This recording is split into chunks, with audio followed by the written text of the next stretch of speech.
Hi నమస్తే అండి, welcome to my channel spicy Telugu kitchen. నేను మీ మునిగాల పద్మ. ఈరోజు మరో మంచి రెసిపీతో మీ ముందుకు వచ్చాను. అదేంటంటే బోటి అండి. బోటి సాంబార్ చేద్దాం మనము. సో ఇప్పుడు దానికి ఫస్ట్ దీన్ని అయితే పొయ్యి మీద పెట్టేసుకుందాం మనం, కుక్కర్లో వేసి. ఆలోపు మిగతా ప్రాసెస్ చూసేద్దాం. ముందుగా మనము ఈ బోటి కుక్కర్లో అయితే పెట్టేస్తున్నాం. నీట్గా క్లీన్ చేసి పెట్టుకున్నానండి ఇది మొత్తము. సో అంతా కుక్కర్లో వేసేసి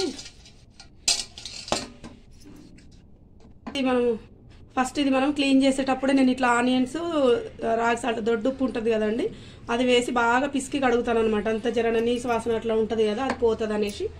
సో ఇప్పుడు మనము దీంట్లో మళ్ళీ కొంచెం సాల్ట్ వేసేసుకుందాము.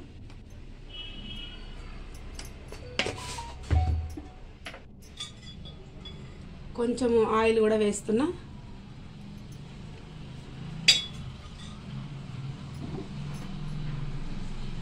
తర్వాత కొంచెం అంత పసుపు.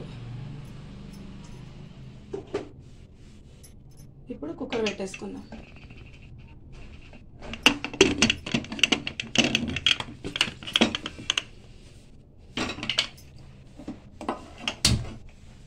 స్టవ్ వెలిగించి పెట్టేసాను. ఒక 2-3 విజిల్ రావాలి.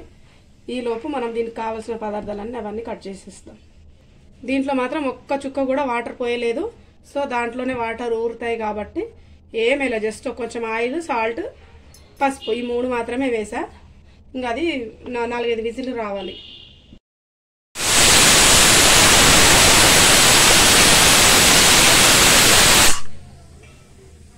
విజిల్స్ అయితే వస్తున్నాయి.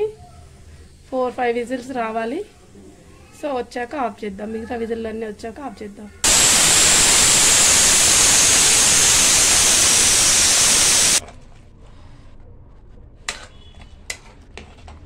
ఓకే, ఇక మొత్తం ఉడికిపోయింది.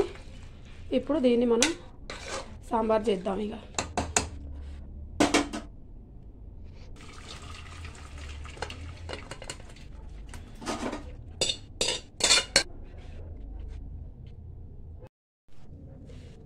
ఇప్పుడు మనకు బోటి అయితే ఉడకబెట్టి గిన్నెలో తీసుకున్నాం కదా.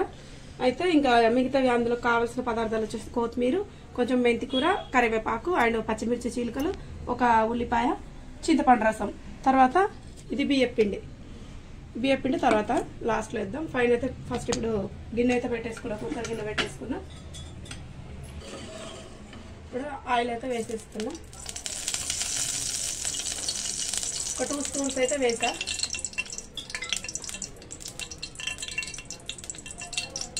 ఇంకొక స్పూన్ కూడా వేస్తున్నా. సో 3 వేసాను నేను మొత్తం మీద.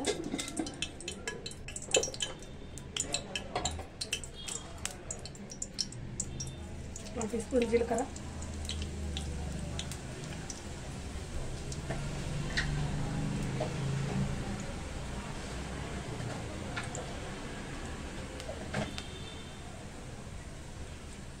ఒక 2-3 మెంతిత్తులు, ఆనియన్స్ కూడా వేస్తున్నా.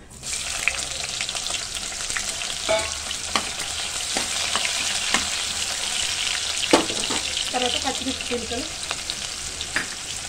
ఇది మెంతాకు, కొత్తిమీర, కరివేపాకు.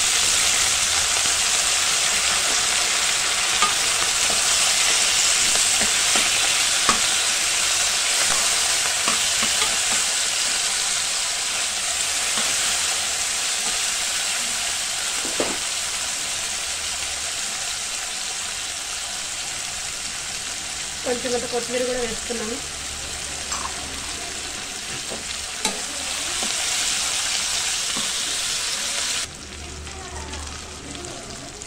కొంచెం అల్లం వెల్లుల్లి పేస్ట్,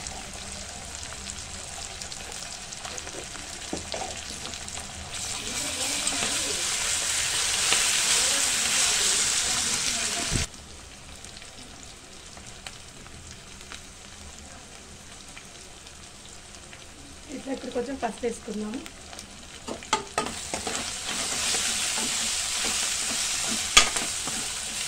అయిపోయింది.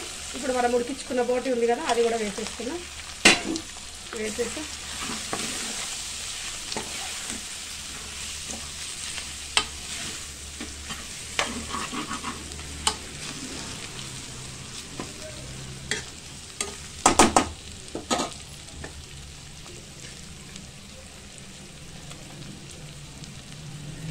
కొంచెం కారం, రుచికి సరిపడంత సాల్ట్,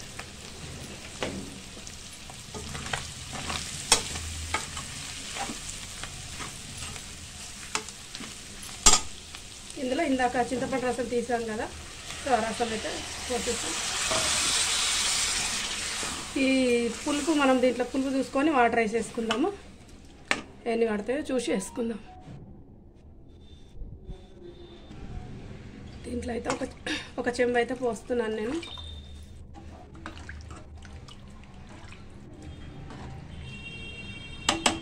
ఇది కొంచెం మరుగుతూ ఉంటుంది. ఇక మనం ఇప్పుడు బియ్యం పిండిది అయితే కలిపి పెట్టుకుందాం. నేను బియ్యం పిండిది కూడా పోసేస్తున్నాను ఇప్పుడే, మొత్తం మరుగుతుంది అనేసి అన్నీ కలిపి. ఇప్పుడు ఇక కాసేపు మనం మరగడిద్దాం దీన్ని.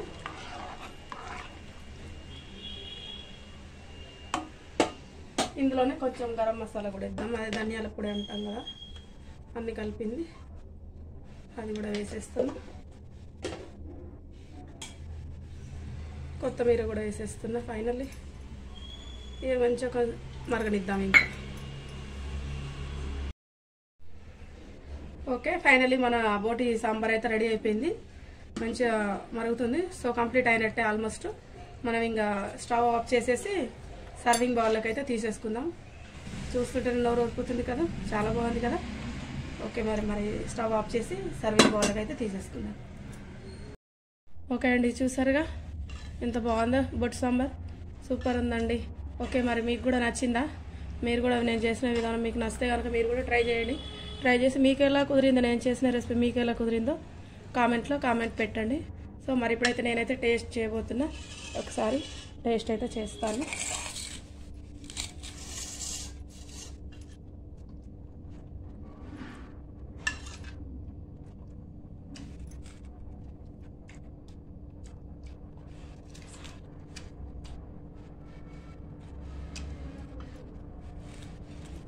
ఒకసారి అయితే టేస్ట్ చేద్దాము, ఎలా ఉందో టేస్ట్ చేసి చెప్తాను.